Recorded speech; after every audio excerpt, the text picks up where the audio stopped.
I've been dying to tell this story, because what my family did to me 5 years ago still makes my blood boil. But here's the thing, revenge. It's a dish best served cold, in a $1.2 million house with your name on the deed. Stick around, because when my mother and brother saw what I built without them, their faces were absolutely priceless. My name is Emma. And I need to take you back to a sunny Saturday morning in May, 5 years ago.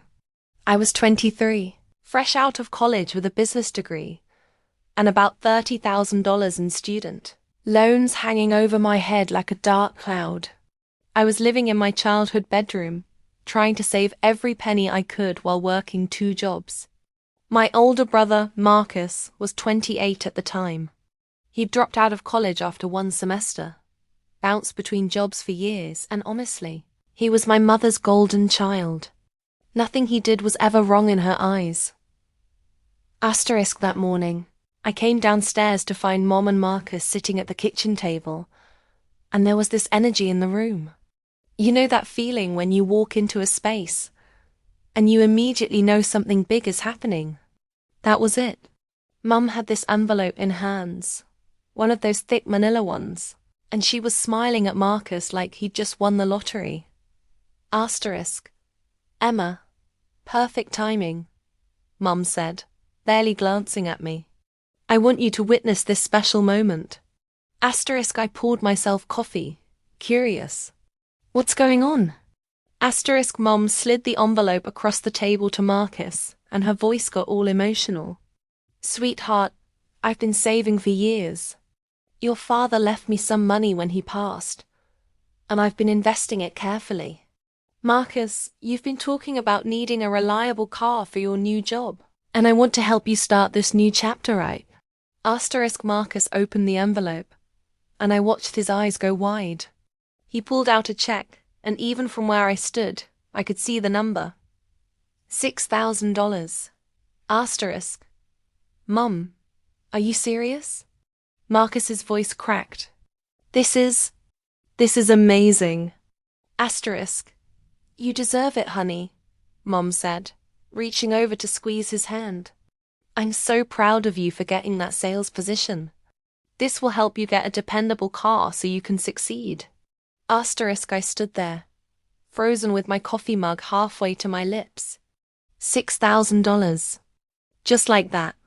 I'd been killing myself working as a legal assistant during the day and waitressing at night, living on ramen and anxiety, trying to make a dent in my debt. And here was Marcus, getting handed $6,000 for a car. But here's what really twisted the knife. I'd been in a car accident 3 months earlier. Some guy ran a red light and totaled my beat-up Honda Civic. Insurance gave me almost nothing because the car was ancient. I'd been taking the bus to both my jobs, adding 2 hours to my daily commute. Mum knew this. She knew I'd been struggling without a car. She knew I was drowning in student loans from actually finishing college.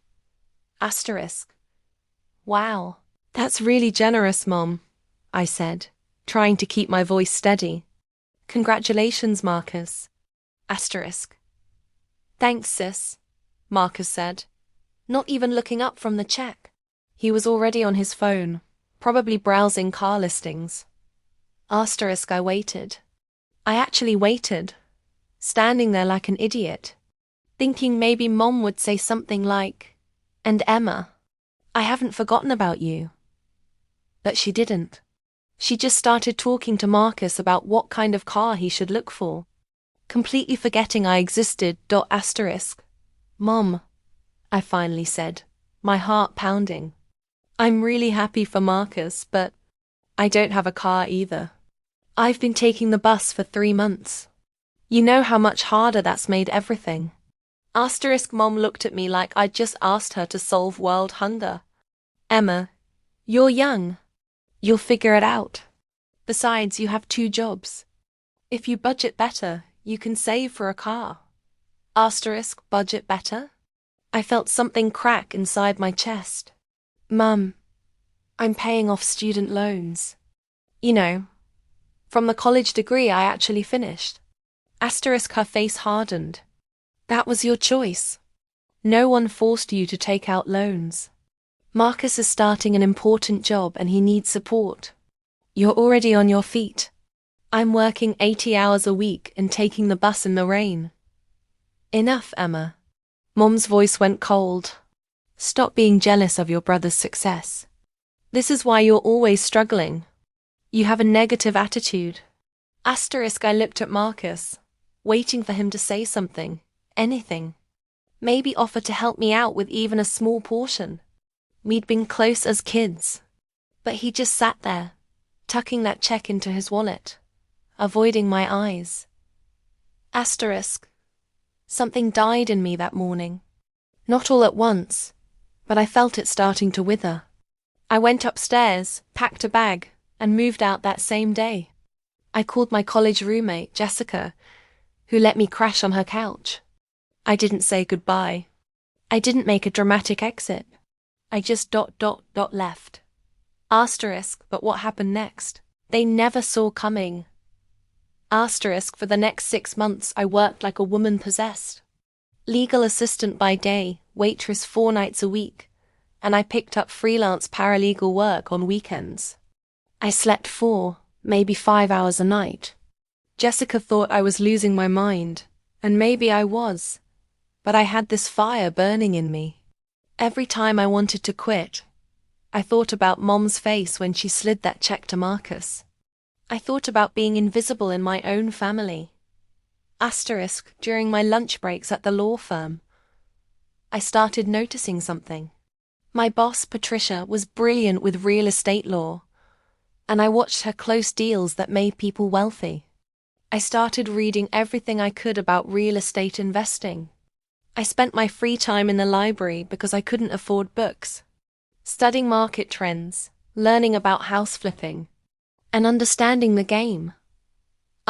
One night, I was serving tables at the restaurant when I waited on this older gentleman named Robert. He was a regular, always kind, always tipped well. We got to talking during a slow shift, and he asked what I was really working toward. I want to get into real estate investing, I told him. I know it sounds crazy because I'm broke, but I'm learning everything I can. Robert smiled, and there was something knowing in that smile. It doesn't sound crazy at all. That's exactly how I started 30 years ago. I own a property management company now. We talked for 2 hours that night. Robert became my mentor, though I didn't know it yet. He started teaching me things you can't learn from books, introducing me to people in the industry, and showing me how to spot opportunities. 6 months into our friendship, he offered me a position at his company as a junior property manager. The pay was better than both my jobs combined. I cried in my car that night. Finally, something was breaking my way. At Robert's company, I thrived. I was hungry in a way other employees weren't. I worked on properties during the day and continued studying at night. I learned tenant law, property values, renovation costs, everything. A year after leaving home, I had managed to save $15,000. It wasn't much, but it was mine. Jessica and I were having wine one night when I told her my plan. I'm going to buy a property. She nearly spit out her drink. Emma, $15,000 isn't enough for a down payment on anything decent. Not here, it's not. But I've been researching. There are properties in emerging markets, places that are gentrifying. I can buy a foreclosure, fix it up, rent it out. The cash flow will help me save faster. That's insane. And risky. Everything worth doing is risky, I said. I'm 24 years old with nothing to lose. If I fail, I'm exactly where I am now. But if it works, I bought my first property 2 months later. A tiny foreclosed house 3 hours away in a neighborhood that was just starting to turn around. It was ugly, it needed work, but the numbers made sense. I spent every weekend for 3 months fixing it up. Robert taught me what I could do myself and when to hire professionals. I rented it out, and suddenly I had an extra $400 a month in cash flow after expenses. Asterisk, that $400 became seed money. I saved it, added it to what I was making at my job, and 14 months later, I bought property number 2. Then property 3. I was learning to leverage equity, to use one property to finance another. Robert introduced me to private lenders who believed in my vision. Asterisk, but here's where it gets interesting. During those 2 years, did my mother call? Once.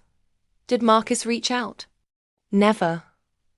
I didn't contact them either. In their minds, I was probably still struggling, still bitter, still the jealous little sister who couldn't be happy for her brother. Asterisk, by year 3, I owned 7 rental properties across 2 states. The cash flow was substantial, and I'd built a reputation as someone who could spot value and execute quickly. I was living modestly, driving a practical used car, pouring everything back into growing my portfolio. Robert retired and sold me a portion of his property management company at a discount because, as he said, "You remind me of myself at your age. Hungry and honest." Asterisk year 4, I bought my first commercial property, a small strip mall that was underperforming. 6 months of aggressive management and tenant improvements, and its value increased by 40%. I refinanced, pulled out equity, and suddenly I had the capital to think bigger. Asterisk, I was 28 years old, the same age Marcus had been when Mom gave him that check. I owned 12 properties, had equity in a property management company, and my net worth had crossed 7 figures. Not bad for someone who was supposed to budget better. Asterisk, but I hadn't forgotten. Not for one single day. Asterisk, then came the phone call that changed everything. It was Jessica. "Emma, you need to sit down. I just saw your mom at the grocery store." Asterisk, okay? I hadn't spoken to my family in almost 5 years.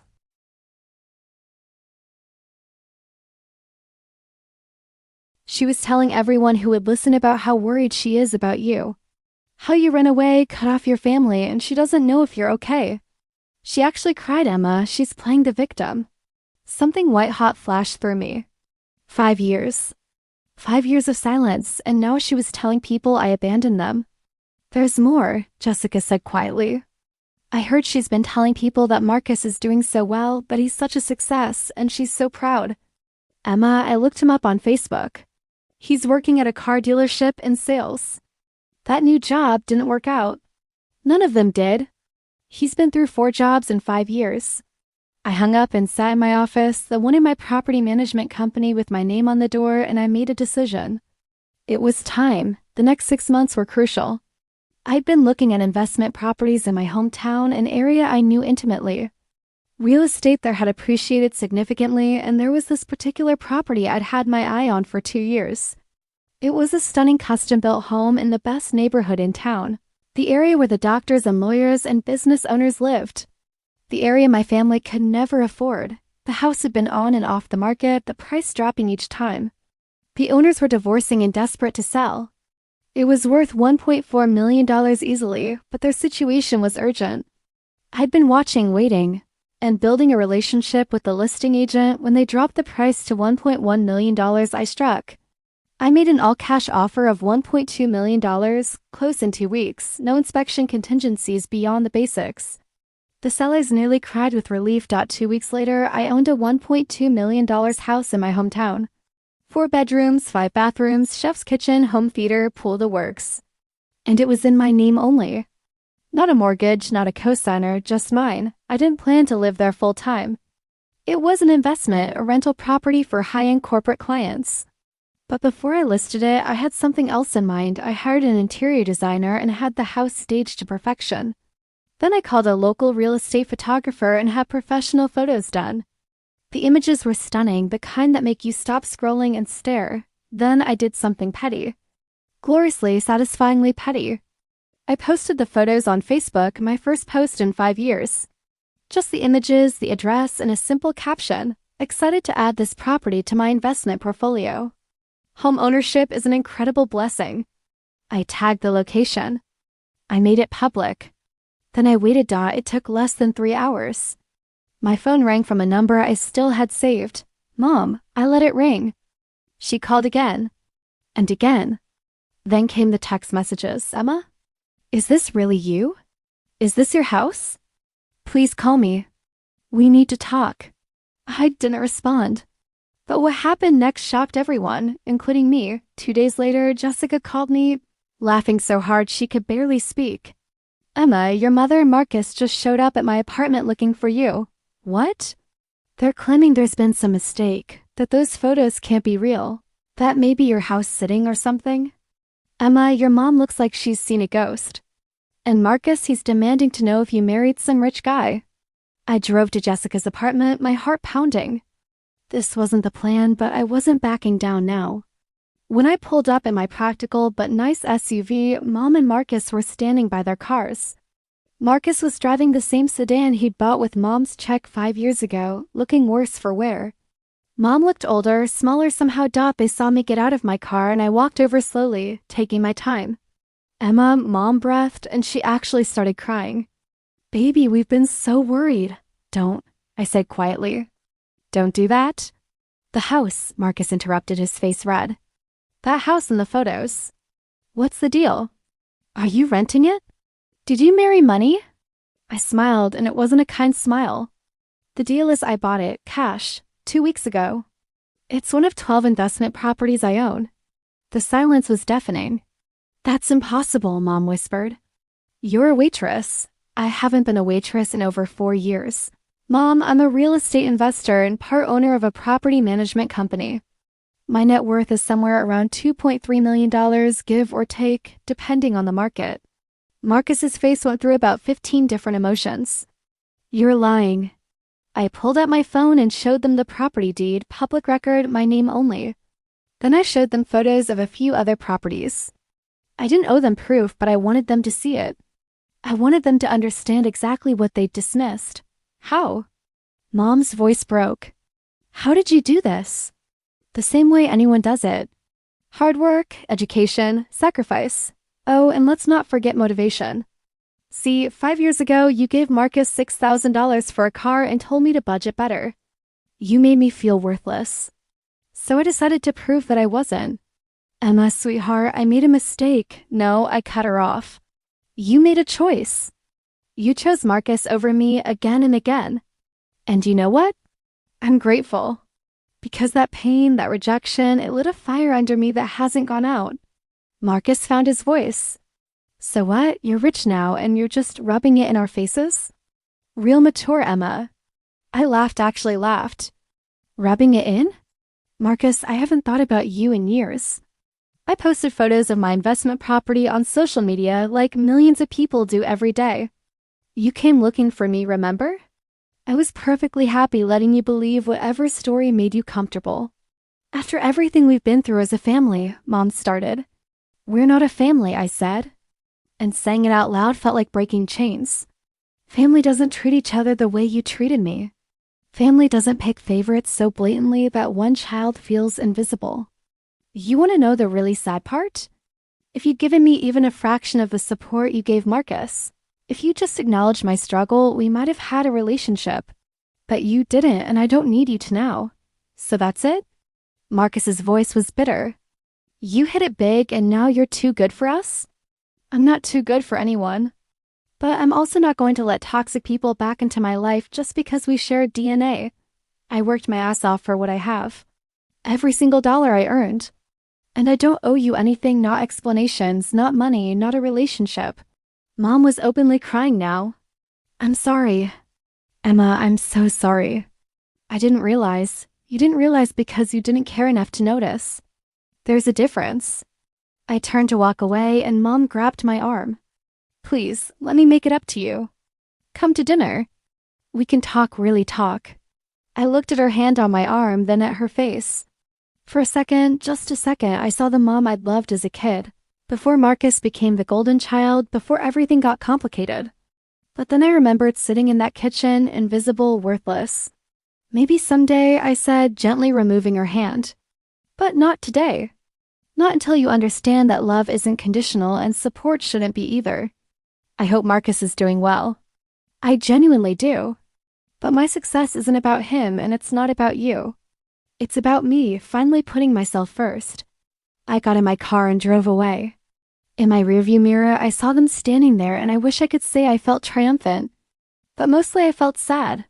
Sad for the relationship we could have had. Sad that it took a $1.2 million house for them to see me, but here's the thing, I didn't build my empire for revenge. I built it for me to prove to myself that I was worth more than they believed. The fact that they saw it? That was just a bonus. Jessica asked me later if I'd ever reconcile with them. Maybe, I told her. If they do the work to understand why what they did was wrong. If they apologize without making excuses. If they can see me as Emma, not as the daughter who owes them something or the sister who should be grateful Marcus got help. It's been 6 months since that confrontation. Mom sends cards sometimes. Marcus sent one text asking if I had any investment tips. I haven't responded to either. My life is full now. I have a career I'm passionate about, financial security I built myself, and friendships with people who value me. I'm dating someone who knew me when I was broke and loves me the same now that I'm not. I mentor young women trying to break into real estate investing because I remember how hard it was to find guidance. In that house. The $1.2 million one? I decided to keep it as a vacation rental. It booked solid during peak season, bringing in enough to cover expenses and then some. Every time I see photos from guests enjoying the pool or the home theater, I smile. Not because of what it represents to my family, but because of what it represents to me. Proof that the only person who can limit you is yourself. The best revenge isn't rubbing success in someone's face. It's building a life so fulfilling that you forget to care about their opinion. But I'm not going to lie, seeing their faces when they realized what I'd accomplished without them. That was pretty sweet. So here's what I want you to take from my story. When people count you out, when they make you feel small or invisible or less than, you have 2 choices. You can internalize that message and let it define you, or you can use it as fuel. I chose fuel, and it burned bright enough to light my way to success. Build your own empire. Create your own success. And when you do, you'll realize that their validation never mattered any way yours did. If this story resonated with you, hit that like button and subscribe to hear more stories about overcoming adversity and building success against the odds. Drop a comment below and tell me, have you ever been underestimated by family?